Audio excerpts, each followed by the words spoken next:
For Honor and Glory, a Warhammer 40k and For Honor crossover story, written and narrated by Raven Knight.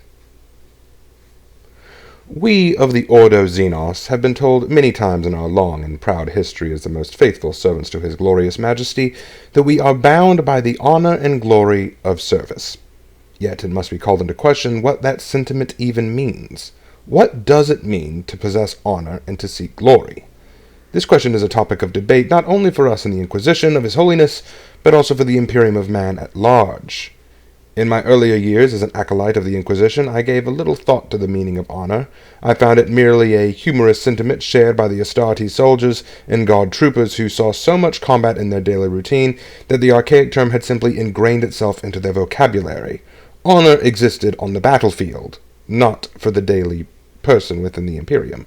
And as Inquisitor Sablon had said to me when I came under his service, an Inquisitor's job is not to adopt such notions of battle honor, for these things do not serve the Imperium. It is more important to show piety, duty, and distinction. And I might add no small degree of arrogance when you're an Inquisitor at any rate. But to the Inquisition, honor had little meaning. It existed for warriors on the battlefields, but not for the judges, juries, and executioners of His Majesty's will. For us, honor was just a pretty word used to describe what motivates muscle-headed simpletons into battle. Yes, I'm sure it will come as a surprise to my readers that many Inquisitors have a low opinion of the common guard trooper and even Astartes soldiers. They are effective, resourceful, and even essential to the survival of the Imperium, but to many of my colleagues, they are simply unrefined brutes in fancy armor, who would rather obliterate a library of knowledge if they felt it was for their precious honor and glory, rather than understand what knowledge it could contain. Throwing away one's life for another in battle made for wonderful holodramas, but it's ludicrously unconventional and even illogical. Many of my fellow Inquisitors will also agree that self-sacrifice is more the act of a fool than the act of a hero. Indeed, if it was not apparent, even I held a very low view of the use of honor, valor, or glory. And yet, I must make a bold confession in this log, a confession that I urge my brothers and sisters of the Inquisition and the Imperium at large, should this log ever be found by those outside of our archives. It is with a convicted heart that I say and admonish, I was indeed quite wrong, as were we all. I have witnessed the Astartes and guard troopers in battle, but it was not their actions that made me believe I was wrong about honor. It all began on a world that the Imperium had all but forgotten. A primitive world which, I believe, we had overlooked for no other reason than we found the world too out of the way and not worth the effort of bringing into the fold. How the Emperor must have sneered at our indecision. At our ignorance, if I may say. The denizens of this world called their lands Heathmoor. And at the time of my first visit to the world, when I was but an acolyte, these people had been locked in a bloody civil war for power, control, and resources, and if my hypothesis is correct, they had been locked in this conflict for almost an entire millennia. Us who have had an understanding of the wider galaxy will no doubt find this amusing, but we must allow ourselves the opportunity to stand in their shoes, as it were.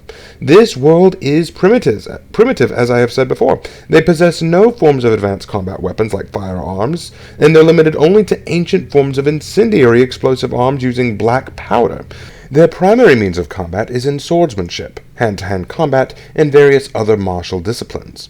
Because of this, crafting and forging weapons, training in their use, and pitting themselves against equally dangerous opponents on a daily basis has ingrained an understanding of war within their blood that perhaps only an Astartes might comprehend. Truly, it would be no exaggeration for me to say that had His Majesty found this world before and brought these soldiers into his Astartes, they would rival even the Ultramarines for battle honors, or perhaps the Blood Angels, depending on which of the factions of warriors he were to use.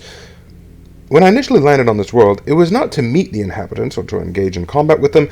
Rather, I was there with Inquisitor Sablon, as well as an Imperial Guard regiment from the Harakoni Warhawks, and I believe a few sisters of battle, if memory serves correctly.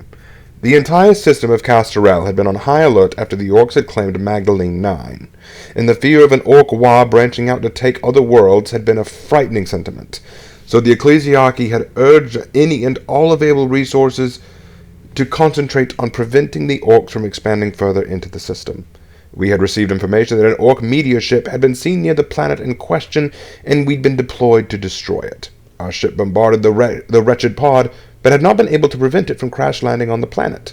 And as anyone with experience in fighting orcs will tell you, the greenskins are a resilient race. A crash landing on a surface will do little more than perk them up. The course was clear.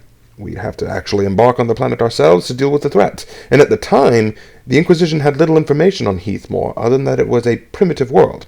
Sablon showed little concern about the impact the orcs would have on the population, but only seemed concerned about how fast we could land to burn the orcs in holy fire. I shared that sentiment with him at least, so I elected to join him on this incursion and attack the surviving orcs in the name of His Majesty and the Inquisition. But I do digress.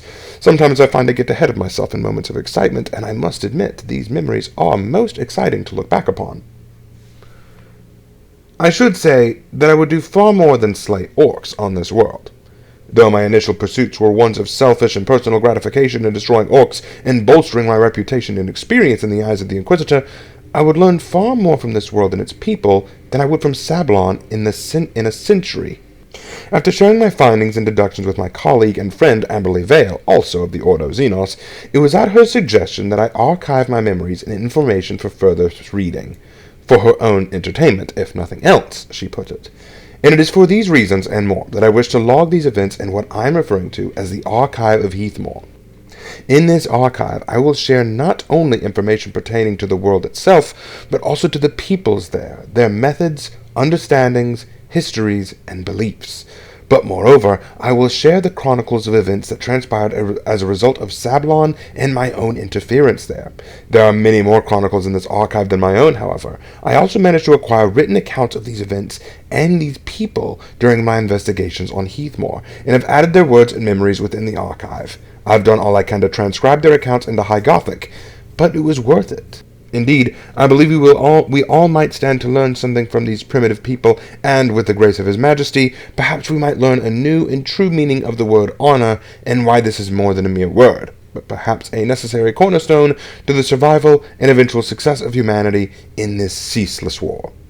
I present my findings and this archive for the consideration of my brothers and sisters in the Inquisition, and specifically the Ordo Xenos. Inquisitor Joseph Corvan, Ordo Xenos.